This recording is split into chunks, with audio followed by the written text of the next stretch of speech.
송원재 TV 시작합니다. 지금 대통령 선거 후보들 가운데 후보 부인이 적극적으로 선거운동 유세 지원을 하고 있는 사람은 안철수 후보 부인인 김미경 교수뿐이죠. 어제부터 김미경 교수가 이제 정치권의 화두로 떠올랐습니다. 그러니까 이 단일화가 결렬이 되고 난 이후에 김미경 교수가 이 단일화 결렬에 아주 큰 영향력을 미쳤을 것이다. 김미경 교수가 좀 친민주당 쪽이다라는 건 뭐 다 알려진 이야기고요. 또 결정에 영향력도 미치고 있다라는 이야기가 나오면서 김미경 교수를 통해서 민주당 쪽에서 상당히 구체적으로 그러니까 내가 일정 부분을 할애하겠다. 뭐 이런 여러 가지 소문들이 떠돌고 있습니다. 떠돌면서 중요한 것은 김미경 교수의 역할, 문제가 되고 있습니다. 이번 대선은 이래저래 대선 후보들의 배우자가 골칫거리다라는 부분입니다.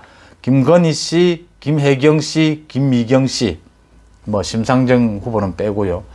제가 거듭 말씀드리는 대통령 선거에 후보자가 나왔으면 됐지 대통령을 뽑는 선거지 배우자를 뽑는 선거가 아니지 않느냐라는 부분입니다. 송원재 TV 아직 구독자가 아니신 분은 구독, 좋아요 눌러주시면 저에게 큰 힘이 된다는 말씀 먼저 드립니다. 그러니까 배우자가 도울 수 있습니다. 지원할 수 있습니다. 그런데 그것은 최소한에 거쳐야 하고 그 배우자의 뭐 영향력에 의해서 정치가 이렇게 좌우돼서는 안 된다라고 하는 부분입니다. 또 배우자가 나서서 정치에 지원을 하면서 선거를 지원을 하면서 우리 정치 문화 가운데 아주 좋지 않은 배우자가 시도지사 배우자가 또는 대통령의 배우자가 정치에 개입을 한다. 인사에 개입을 한다. 김혜경 씨 경우에서 보고 있지 않습니까?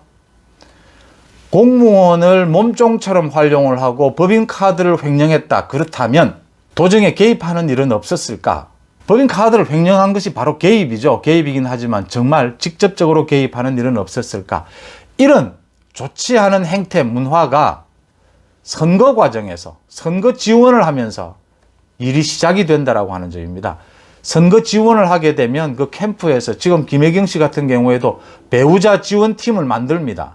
현역 국회의원이 그 팀장을 맡고 있습니다. 이런 식으로 인맥 관계가 형성이 되죠. 그게 이제 시작이 된다라는 겁니다. 그렇게 나쁜 배우자의 국정 참여, 비정상적인 국정 참여, 그 시작이 된다라고 하는 점에서 저는 배우자가 직접 전면에 나서서는 안 되고 배우자가 영향력을 끼쳐서는 안 되고 정말 최소한에 거쳐야 한다라는 점입니다. 제가 오늘 주로 말씀드리고자 하는 부분은 안철수 후보의 이 같은 후보 단일화 결렬 이 선언에 따라서 그렇다면 안철수 후보의 지지율은 어떻게 될 것이냐, 이 대선 막판에 이 안철수 후보의 지지율이 유지될 것인가 라는 부분 한번 따져보고자 하는 것입니다. 그런 의미에서 안철수 후보의 지지율을 좀 분석해 볼 수 있는 그런 여론조사 결과가 있습니다. 그러니까 지난 24일에서 27일까지 리얼미터, 여론조사 기관인 리얼미터가 전국에 2,000명을 대상으로 조사한 결과입니다. 여기에 안철수 후보의 지지율이 8.6%인데 그 지난주에 비해서 1.8% 정도 올랐다. 이 정도 아니겠느냐. 안철수 후보가 완주한다라고 했을 때 지지율이 약간 더 오르긴 할 것이다. 안철수 후보의 지지율이 7, 8%는 유지를 할 것이다. 10%까지 가기는 힘들 것이다. 당선될 가능성이 높은 사람에게 투표를 하고자 하는 그 심리는 분명하게 누구에게나 있는 부분이고 지금 당선 가능성은 윤석열 후보가 여전히 이재명 후보를 5%포인트 정도 앞서고 있습니다. 이 당선 가능성은 많은 사람들이 자신의 생각과는 달리 주변에 많은 이야기를 들으면서 느끼는 것들이거든요. 앞으로 남은 9일 동안 이게 크게 움직일 그런 가능성은 없다라고 하는 점에서 박빙이긴 하지만 승리가 점쳐지는 그런 요인이다라고 하는 부분입니다. 다시 돌아가서요. 안철수 후보의 지지율 이 8%대 이 조사에 보면 국민의당, 안철수의 국민의당 지지자들이 누구를 지지하고 있느냐라는 부분에서 놀랍게도 안철수 후보를 지지하고 있는 국민의당의 지지자들 가운데 안철수 후보, 그 당의 안철수 후보를 지지하는 사람이 52.8%입니다. 윤석열 후보를 지지하는 사람이 40.7%입니다. 나머지 7, 8% 정도는 이제 지지를 하지 않거나 이재명 쪽이라는 건데 국민의당 지지자들 가운데 40%는 윤석열 후보를 지지한다라고 하는 것입니다. 이 지지율은 윤석열 후보로 옮겨올 가능성이 매우 높다. 막판 투표에 임박하게 되면 윤석열 후보 지지로 옮겨올 가능성이 물론 다는 아니겠지만 매우 높다. 그러니까 안철수 후보의 지지율이 4, 5%, 원래 안철수 후보의 지지율입니다. 3, 4%. 그대로 무너지지 않겠느냐.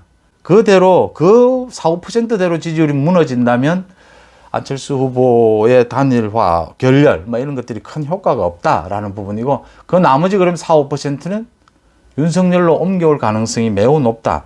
윤석열 후보와 국민의힘에서는 어떤 메시지를 내놓아야 하느냐라는 부분 고민거리로 남아 있습니다. 마지막으로 그 민주당의 정청래 의원이 지난 22일 안철수 후보가 그러니까 울산에 가서 한 연설, 명연설이라고 하면서 소개를 한 안철수 후보가 윤석열 후보를 굉장히 공격하는 내용입니다. 안철수 후보가 울산중앙시장 유세에서 이렇게 말했다라는 겁니다. 이 영상이 있으니까 이것은 사실이라고 봐야 됩니다. 주술에 씌인 듯이 안철수 후보의 말입니다. 정권 교체를 하면 다 좋아질 것이라고 생각하는 분들이 많다. 하지만 그렇지 않다. 대통령감은 세상이 어떻게 바뀌고 어떤 방향으로 가는지 아는 사람이어야 한다. 그걸 모르는 사람, 엉터리 전문가를 뽑으면 나라를 망가뜨린다.